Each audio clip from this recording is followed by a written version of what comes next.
En el nombre del Padre, y del Hijo, y del Espíritu Santo. Amén. Delante de tus ojos ya no enrojecemos a causa del antiguo pecado de tu pueblo. Arrancarás de cuajo el corazón soberbio y harás un pueblo humilde de corazón sincero. En medio de los pueblos nos guardas como un resto para cantar tus obras y adelantar tu reino. Seremos raza nueva para los cielos nuevos, sacerdotal estirpe según tu primogénito. Caerán los opresores y exultarán los siervos. Los hijos del oprobio serán tus herederos. Señalarás entonces el día del regreso para los que comían su pan en el destierro.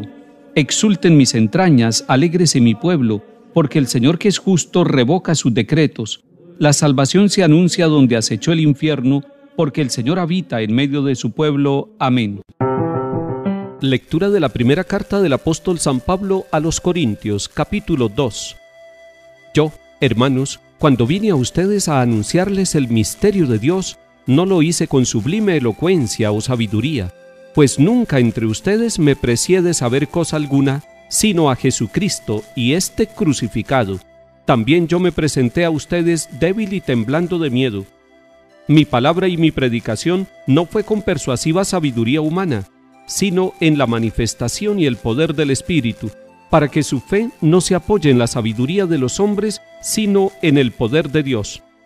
Palabra de Dios, te alabamos, Señor.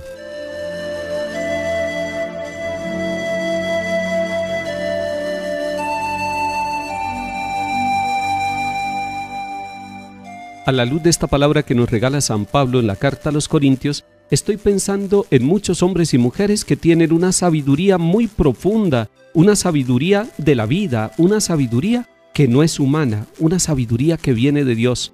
Son hombres y mujeres que no han ido a las universidades, son hombres y mujeres del campo y de los barrios de nuestras ciudades, son papás y mamás, hombres y mujeres que tienen una sabiduría especial para acompañar a sus hijos, para responder a los problemas de su vida, y asumen desde esa sabiduría los acontecimientos de su historia personal y familiar. Igualmente estoy pensando en muchos hombres y mujeres profesionales que tienen títulos de las universidades, que tienen un conocimiento profundo y amplio, muy técnico, muy racional, y que en el fondo además uno les descubre una sabiduría con humildad, una sabiduría con espiritualidad, una sabiduría que viene de Dios. Y es lo que nos está diciendo San Pablo. Está diciendo que él, cuando fue a Corinto a anunciar el misterio de Dios, y eso era lo que anunciaba el misterio de Dios, él no lo podía hacer de otra manera, lo tenía que hacer no con la sabiduría humana, sino con el poder de Dios. Es que el misterio de Dios no se puede comunicar de otra manera. Cuando nosotros tratamos de llegar a las demás personas para comunicarles lo que nosotros sabemos de Dios, nos quedamos cortos, porque realmente el misterio de Dios trasciende toda nuestra razón. Toca nuestra mente, eso es cierto. No es que tengamos que negar la razón para poder tener fe. No, es que la fe y la razón van unidas, pero se le nota a una persona cuando tiene la sabiduría de Dios, cuando tiene la sabiduría del crucificado. Es una sabiduría con amor, es una sabiduría con humildad, es una sabiduría con alegría. Y esa debe ser la característica de nosotros los cristianos, hombres y mujeres, tener la capacidad de anunciar, como dice Pablo, el misterio de Dios. Pero el misterio de Dios se acompaña con todos los conocimientos humanos y sobre todo con las actitudes, con la manera de ser, con el comportamiento, con la manera como nosotros tratamos a los demás y como tratamos los problemas y los éxitos que tenemos en nuestra vida. La persona que es sabia en Dios, en medio de las dificultades no se deprime. La persona que es sabia en Dios, en medio de los éxitos no se infla, no se hincha, no se llena de vanidad ni de orgullo. Por eso Pablo dice, cuando yo les estaba anunciando a Cristo, no lo hice con argumentos humanos, lo que quería era saber solamente de Cristo, de ese misterio de amor que pasó por la cruz. Dice San Pablo, no me precié de saber entre ustedes cosa alguna, sino a Jesucristo. Lo que él conocía era una persona, lo que él quería comunicar era la persona del Hijo de Dios, del Verbo que se hizo carne en el vientre de la Virgen María. La fe no se puede comprobar científicamente, porque es un encuentro con una persona, con Jesucristo. Recordemos que Pablo tuvo un encuentro que cambió toda su vida, un encuentro que lo transformó de perseguidor en anunciador del misterio de Cristo, y Él asumió la cruz. Él fue capaz de asumir el sufrimiento. Pablo fue capaz de asumir el martirio porque contempló a Cristo crucificado. Aunque él no estuvo en el Calvario como testigo de la muerte de Cristo, va a predicar a Cristo crucificado.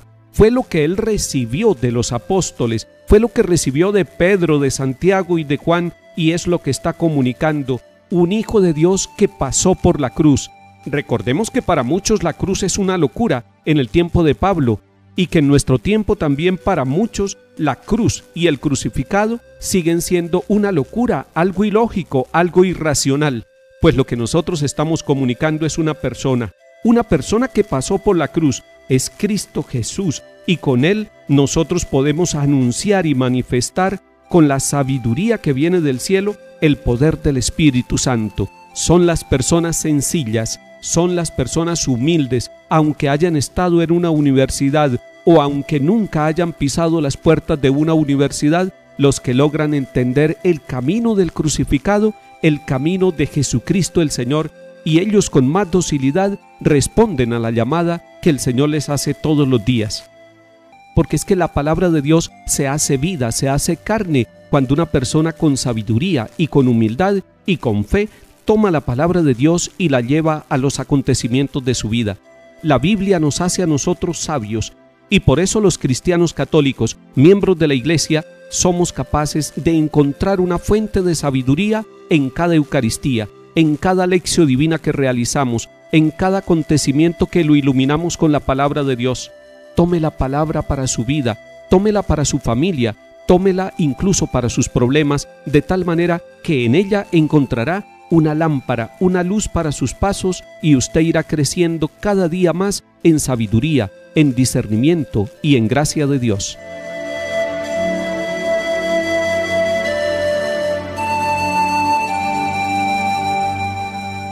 Salmo 118. Cuánto amo tu ley, todo el día la estoy meditando. Tu mandato me hace más sabio que mis enemigos, siempre me acompaña. Soy más docto que todos mis maestros, porque medito tus preceptos. Soy más sagaz que los ancianos, porque cumplo tus mandatos. Aparto mi pie de toda senda mala para guardar tu palabra. No me aparto de tus mandamientos, porque tú me has instruido.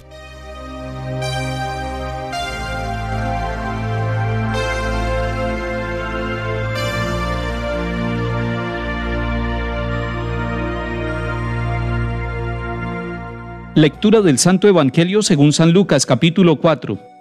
En aquel tiempo fue Jesús a Nazaret, donde se había criado. Entró en la sinagoga como era su costumbre los sábados, y se puso en pie para hacer la lectura. Le entregaron el libro del profeta Isaías, y desenrollándolo encontró el pasaje donde estaba escrito: El Espíritu del Señor está sobre mí, porque Él me ha ungido, me ha enviado para anunciar el Evangelio a los pobres, para anunciar a los cautivos la libertad y a los ciegos la vista, para dar libertad a los oprimidos, para anunciar el año de gracia del Señor. Y enrollando el libro, lo devolvió al que le ayudaba y se sentó. Toda la sinagoga tenía los ojos fijos en él. Y él se puso a decirles: Hoy se cumple esta escritura que acaban de oír. Y todos le expresaban su aprobación y se admiraban de las palabras de gracia que salían de sus labios. Y decían: ¿No es este el hijo de José? Y Jesús les dijo: Sin duda me recitarán aquel refrán: Médico, cúrate a ti mismo. Haz también aquí en tu tierra lo que hemos oído que has hecho en Cafarnaún. Y añadió: Les aseguro que ningún profeta es bien mirado en su tierra. Les garantizo que en Israel había muchas viudas en tiempo de Elías, cuando estuvo cerrado el cielo 3 años y 6 meses, y hubo una gran hambre en todo el país. Y sin embargo, a ninguna de ellas fue enviado Elías, más que a una viuda de Sarepta, en la región de Sidón. Y muchos leprosos había en Israel en tiempos del profeta Eliseo. Sin embargo, ninguno de ellos fue curado más que Naamán, el sirio. Al oír esto, todos en la sinagoga se pusieron furiosos, y levantándose, lo empujaron fuera del pueblo, hasta un barranco del monte, en donde se alzaba su pueblo, con intención de despeñarlo. Pero Jesús se abrió paso entre ellos y se alejaba. Palabra del Señor. Gloria a ti, Señor Jesús.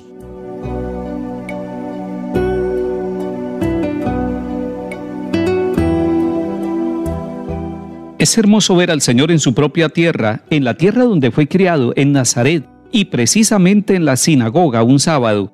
Jesús toma el libro del profeta, lo desenrolla y lee el capítulo 61 de Isaías. El Espíritu del Señor está sobre mí. Y dice San Lucas que toda la sinagoga tenía los ojos fijos en él.